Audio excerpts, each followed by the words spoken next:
से कम इंसेक्टिसाइड और पेस्टिसाइड का प्रयोग करें। अपने ऑर्गेनिक फार्मिंग के जो प्रोजेक्ट हैं उनके बारे में डॉक्टर MP सिंह आपको बता चुके हैं। मनोज जी मशरूम पे क्या करवाएंगे उसके बारे में आपको बता चुके होंगे या बताएंगे, हो सकता है बताएंगे, बता दिया होगा। और मैं आपको बताना चाहता हूं कि इस समय जो सबसे बड़ी समस्या वो ये है कि हम उत्पादन को बढ़ा नहीं सक रहे हैं। जो हमारा उत्पादन है कांस्टेंट होता जा रहा है, तो जो हमारा उत्पादन हुआ है वो नुकसान न हो, उसको कैसे संरक्षित रखें, इस तरफ सरकार का ध्यान गया है। और आप देखते हैं कि उत्तर प्रदेश हो या चाहे देश स्तर का हो, इसके लिए एक अलग मंत्रालय खोला गया है, खाद्य एवं प्रसंस्करण मंत्रालय। ठीक है ना। हमारे जो सब्जी है, फल है, जो नुकसान हो जाते हैं, जब एक समय 10 रुपया किलो टमाटर बिक रहा होता है तो बाजार में कोई खरीदने नहीं होता है। अगर उसी टमाटर को हम सॉस में बदल दें, चटनी में बदल दें, पाउडर में बदल दें, तो आपको अच्छी आमदनी मिलती है और आप बाजार में गलत होने से भी बच जाते हैं, है ना। तो इसी तरह का कार्यक्रम हम लोग चाहते हैं, जैसे टमाटर से क्या बना सकते हैं, आंवला से कितने पदार्थ बना सकते हैं। और ये इलाका जो हम जहां बैठे हैं इटावा, यहाँ पे 2 चीज इतनी डिमांड है, मैं देखता हूँ विदेशों तक जा रहा है, लहसुन का अचार और टेटी का अचार। पूरे इंडिया में सबसे ज्यादा लहसुन कहाँ पैदा हो रहा है, आपके मैनपुरी और इटावा के बेल्ट में, और टेटी इस बिहड़ के अलावा कहीं नहीं मिलती है। ठीक है ना। यदि कोई भी किसान, कोई भी व्यक्ति टेटी का अचार बनाना शुरू कर दे तो समझ लीजिए उसको एक दिन भी बिक्री के लिए वेट नहीं करना पड़ता है।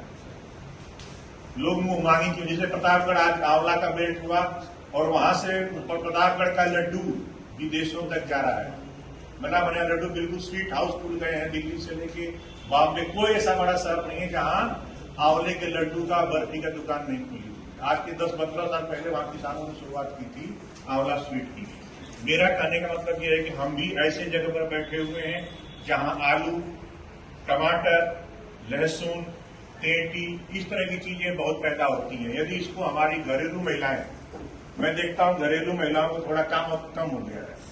पहले क्या था, धान कूट रही है बेचारी दिन भर गेहूं पीस रही है, तब घर को खाना मिलता था। आज कुटाई बेचारी बंद है। ठीक है ना।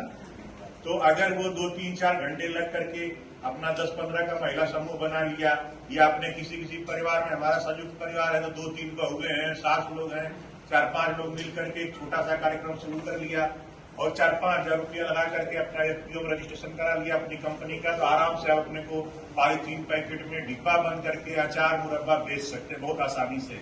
मैं इस प्रशिक्षण में यहाँ जिला खाद्य फूड सेफ्टी इंस्पेक्टर हैं एक रविभान सिंह, जो हमारे संयुक्त से जूनियर हैं, तो मैं पूरा प्रयास करूंगा कि मैं उनको यहाँ बुलाऊंगा। लाइसेंस कैसे मिले, उसमें जो भी परेशानी होगी वो आपकी दूर होगी। अगर कोई मतलब कमर्शियल स्तर पर बनाना चाहता है तो उसको लाइसेंस दिलाने में भी हम लोग मदद करेंगे। तो हमारा जो प्रशिक्षण का मुख्य उद्देश्य ये है कि जो हम पैदा कर रहे हैं उसको अधिक दिनों तक संरक्षित कैसे रख सकें, और मूल्य संवर्धन, माने कोई चीज, जैसे आप गेहूं बेचते हैं 23 रुपया किलो, और जब वो आटा बन जाता है तो बिकता है 50 रुपया किलो।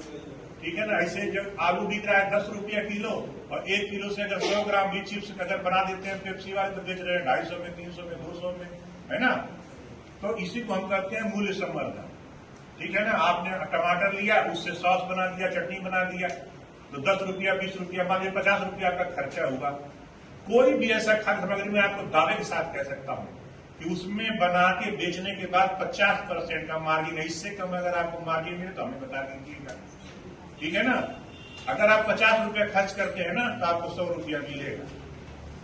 ठीक है।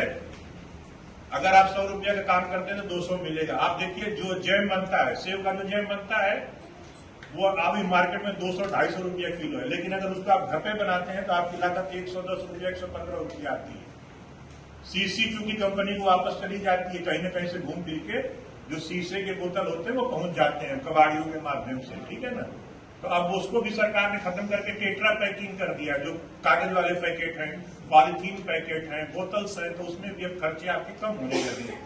पहले क्या होता था कि शीशे के जो पैकेजिंग, उसके बारे में हमारा एक क्लास चलेगा, चौड़ाई उपरांत फलसफलाव कैसे करें, दूसरा किसी भी चीज की पैकेजिंग कैसे करें, कौन सी सुरक्षित पैकेजिंग मानी जाती है, कौन असुरक्षित पैकेजिंग मानी जाती है, कितना वजन होना चाहिए पैकेजिंग जब करें, ये सब का प्रशिक्षण आपको क्रमशः दिया जाएगा। अभी किसी ने आपको एक नहीं बताया, दूसरा एक नहीं, मैं आपको क्लियर बनाना चाहता हूँ कि आपकी परीक्षा भी होगी। जो हमारे लेक्चर होंगे अंतिम में एक आपकी परीक्षा भी होगी। क्यों मनोज जी, सही है ना?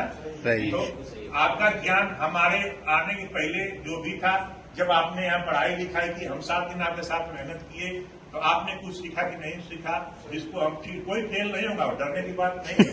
लेकिन कौन अच्छा ज्ञान प्राप्त किया और कौन कम ज्ञान प्राप्त किया, इसको भी हम लोग हमारी मेहनत रंग लाई कि नहीं, ये सब चीजों को हम जज करना चाहेंगे। इन्हीं बातों के साथ मैं अपनी बात समाप्त करता हूँ, क्योंकि इस समय